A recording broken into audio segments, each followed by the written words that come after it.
down into just thousands of people. I mean, this was a consistent, determined action, completely unarmed. Men, women, children, medics, journalists, all of these people went out. It was in no way directed or engineered by Hamas, this cartoonish depiction of Hamas, stage managing everything in Gaza and taking away Palestinians' agency.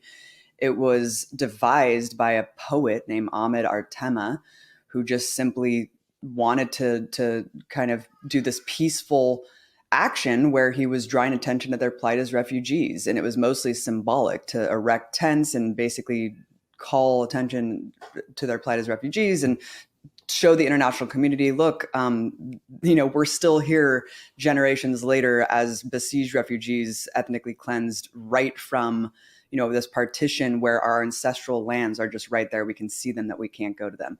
And I think we know what happened, Rania, is that Israeli snipers perched up on hilltops just took everyone out, looking at people, civilians, through their scopes, their sniper scopes, and took out journalists, medics, children, disabled people. These are all egregious war crimes under the Geneva Conventions in a standing army, like between armies, an armed battle. It's still egregious war crimes to target those protected groups. So the fact that there were no militants shooting at Israeli soldiers, it was just simply civilians en masse, and Israeli snipers still picked them off one by one. Every couple hours, you would hear this shot ring out, and people would just drop dead or drop injured and wounded and be brought back through the ambulances. And then, of course, they would target the ambulances. And when this happened, I just thought there's nothing that's going to be more egregious than this, right? I mean, Israel is committing such heinous war crimes for all the world to see. And there's no argument. There's no argument that they could give. There's no fog of war. There's no flipping the script here. Like, that's why we wanted to work with Palestinian journalists to tell this story, because I just thought, look, this is such a clear-cut case of Israeli war crimes. It's incontrovertible. It's super proven. We based the entire framework of the movie around this UN report that was released. Everything's documented. But Rania, it just didn't matter. And now, 2023, that was 4 years ago, as you mentioned, Israel's taking out as many people as they killed in the Great March of Return in like every couple hours.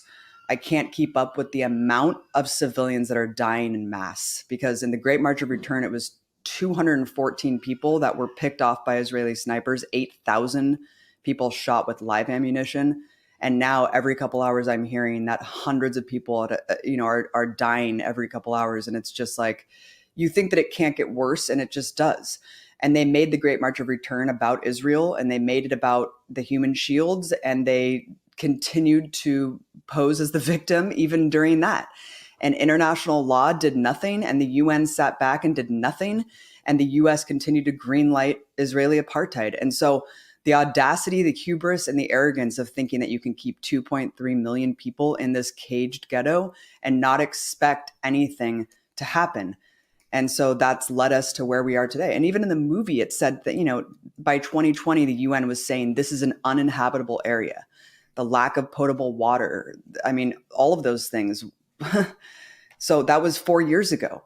And it was already 50% of all diseases were because of toxic water. I mean, how is this sustainable? I mean, obviously it's not. And now Gaza's dealing with a situation where it's just being completely leveled. You have Israeli leaders essentially